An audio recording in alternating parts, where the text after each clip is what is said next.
Exploration Acres is getting ready to open for this season on September 16th. However, it's been a challenging year for the farm. While everything, including the 23-acre corn maze, is ready for guests to enjoy right now, it took a lot of work to get to this point. In today's Indiana Farm Report, I spoke to the co-owner of Exploration Acres to find out some of the challenges they had to overcome. Folks are just going to have to be happy with the corn maze and the pumpkins this year. This is what the sunflower maze looked like last year at Exploration Acres, but this right here is what it looks like now.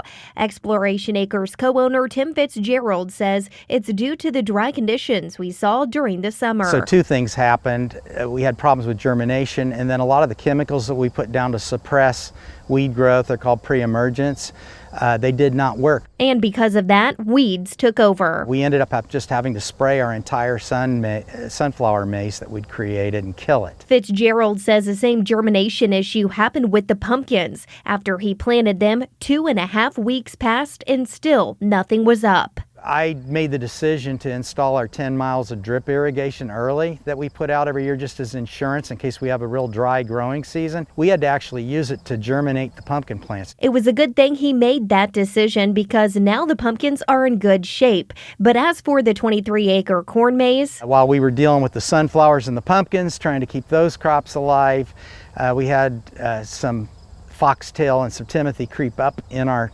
corn maze. He said the chemicals to suppress the weeds in the corn maze didn't work, so the spraying began. We had to literally go in and start spraying. We spent about 2.5 weeks with an ATV hand spraying those with a wand. About 15 of the 23 acres had to be sprayed by hand down in between the rows, down the paths to kill the grass, to reclaim the maze. After a lot of work, the corn maze and the pumpkin patch are both thriving right now. However, Fitzgerald says they definitely had to overcome some challenges to get to this point. Everything's canopied, they look healthy.